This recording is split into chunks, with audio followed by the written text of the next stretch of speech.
안녕하세요, 안철수입니다. 저는 결론만 말씀드리겠습니다. 이재명 후보가 해야 한 일이 아까도 말씀 나왔습니다만 대장동, 백현동 아닙니까? 제 지역구가 대장동이고요. 제가 백현동에 삽니다. 매일같이 주민분들로부터 계속 지금 구박받고 있습니다. 왜 제 받겠어? 구박받는 거 구박을. 멈춰주기 위해서라도 보세요. 제발 이재명 후보 찍어주셔야 합니다. 이재명 후보 찍어주셔야 합니다. 이재명 후보 찍어주셔야 합니다. 알겠습니다. 표정봐. 김문수 후보입니다. 김문수 후보. 죄송합니다. 예, 이번 김문수 후보 찍어주셔야 합니다. 1번입니다. 감사합니다. 1번입니다. 자, 지난 대선이 가장 많은 사전투표율을 기록했던 대선인데 그때보다도 사전투표율이 더욱더 높게 올라가고 있다고 합니다. 이런 기사까지 나왔습니다. 사직동에서 강화문까지 줄 섰겠다. 자, 점심시간 사전투표 열기 후끈. 지금 보시는 것처럼 줄이 정말 끝이 없죠. 쭉. 자, 어디까지 있는지 모르겠어요. 엄청난 인파가 지금 사전투표를 하기 위해서 투표장으로 향하고 있다라는 사실을 알 수가 있고요. 자, 그리고 여기가 영등포구인데 60대 이상으로 보이는 사람이 거의 없습니다. 20대에서 50대 정도로 보이는 연령층들의 인파가 끝이 없이 이어지고 있다. 이 투표소에서의 만큼은 그렇다. 그래서 사전투표율을 찾아왔습니다. 지금 시간은 4시 기준에서 자 15.72 15.72% 이는 지난 대선 때보다 거의 1.6%포인트가 높은 반올림에서 2%가 많은 지금 투표율을 기록하고 있다. 이건 뭐 사상 역대 최고의 투표율을 달리고 있다. 그리고 아주 중요한 지표를 가져왔는데 지난 대선 때에는 경북, 대구, 울산, 부산이 사전투표율이 상당히 높았습니다. 그런데 자 4시 기준 서울, 자 서울을 볼까요? 15.21, 세종 17.72, 경기도 거의 15% 육박했고요. 자 전북은 26.90, 전남은 거의 30% 가까이 되고요. 강주도 그렇고요. 그런데 경남이 13.81, 대구가 10.74, 경북이 13.7, 울산이 13.64. 이게 무슨 의미일까요? 한마디로 김문수 지지층들이 사전투표장에 가지 않고 있다. 확실한 것입니다.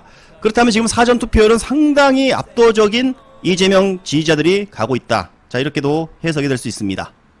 이렇게 되면 민주진영에서 이런 작전들이 있죠. 본투표 당일 2번을 찍으려고 하는 아버지, 어머니, 그러니까 할머니, 할아버지를 여행을 보내던가 아침부터 이야기를 하면서 투표장에 가지 못하게 하던가 뭐 이런 방법들이 예전부터 공유가 됐었는데 본투표일에 이런 작전을 쓰는 시민들이 상당히 많이 있지 않을까. 어머니 여행 보내드릴게요. 어머니 자 6월 3일날 그 쉰다고 합니다. 여행 가죠. 같이 가던가 이런 작전 분명 쓰는 사람도 있을 것으로 보입니다. 결국 윤상현이 선대 2에 합류했습니다. 자, 김문수가 내가 직접 한 게 아니야. 당내에서 지명해서 어쩔 수 없었어. 자, 이런 기사 나왔죠. 이와 관련해서 친한계들이 이틀 전 자, 윤상현이 합류하면 우리는 성공동 중단한다 라고 했었는데 먼저 유세 현장을 보겠습니다. 지금 총출동을 했습니다. 윤상현 선대위원장까지 보이고 인파 보세요. 동원된 인파가 고작 이겁니다. 인천에 왔는데 자, 지금 선대위원장 되고 열심히 활동 중이에요. 경기도지사 하는 불명 친한계에서 반대했는데 경기도 내 지역 총생산 인파 보세요. 인파 어떻게 완전 폭망했어요. 사람들이 모이지가 않아. 자, 항공 촬영으로 봤습니다. 이게 답니다. 이게 다예요. 인파가 이기자. 그래서 한동훈은 어떻게 유세를 하고 있나 현장을 찾아봤습니다. 자, 한동훈이 강주에 왔는데요. 자, 30분간 연설을 하면서 김문수를 단 한 번도 언급을 안 했다고 합니다. 반갑습니다. 김문수를 단 한 번도 뭐죠? 12억 7천만 원 남았습니다. 그런데 저는 그 돈 우리의 분투하는 호남 정치를 위해서, 험지 정치를 위해서 써달라고 당에 기탁했습니다. 김문수가 안 나와요. 자, 지지자들도 한동훈만 외치고 있습니다. 시의 발전 위해 그 돈을 써주십시오.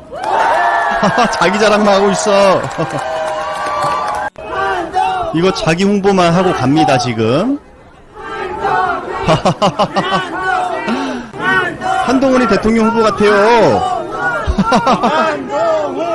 이준석이 오늘 또 사고를 쳤습니다.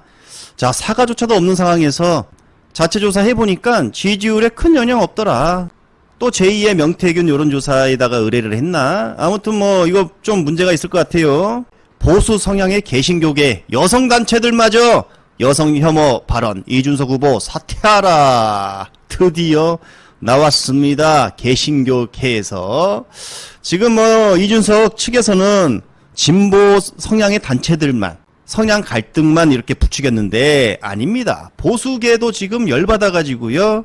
지금 이렇게 성명을 내고 있어요. 큰일 났습니다. 진보, 보수, 중도 모든 곳에서 초토화 당하고 있다.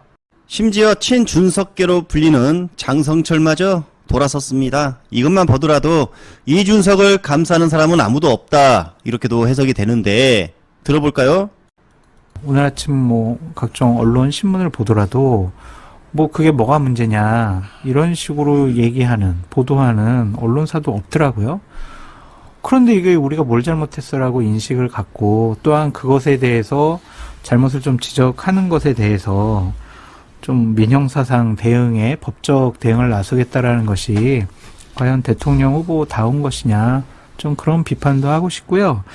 굴복하지 않겠다고 하셨잖아요. 그러면 그 발언 유세장에서 그냥 하세요, 계속. 그리고 뭐 TV 언론 인터뷰하면 그 발언 계속 하세요. 그게 과연 이준석 후보의 정치적인 미래와 이번에 득표율에 도움이 될 거냐, 계속해, 좀 그렇게 준석아. 묻고 싶어요. 민심과 맞서면 안 돼요. 많은 국민들과 언론에서 잘못한 것 같아, 부적절한 것 같아, 그러면은요, 정치인들 잘못했다고 하면 되잖아요. 다른 정치적인 계산 왜 필요합니까? 우린 정치인들 신이라고 생각하지 않고요, 도덕군자라고 윤석열 생각하지 닮아가는 않습니다. 거예요. 하지만 적어도 잘못했다라고 비판을 받으면 잘못을 인정하는 그런 용기 있는 정치인의 모습을 보고 싶어 하는 거잖아요. 윤석열 전 대통령 언론에서 잘못했다고 많이 비판하더라도 사과 안 했잖아요. 그러다가 저런 비참한 최후 말로를 맞이했잖아요. 그래서 이준석 후보도 자꾸 고집만 부리지 않았으면 좋겠다, 그런 생각이 듭니다. 장성철은 친 이준석계 평론가로 알려져 있는데, 자, 이준석이 여성 혐오 발언을 하자 손을 이마에 갖다 댑니다. 그러면서 옆에 있는 사람들은 전부 다 레드카드를 꺼내 들었지요. 퇴장! 장성철은 그래도 경고를 줍니다. 노란 카드를 들었어요. 문제가 있다. 문제가 있다. 실수했다.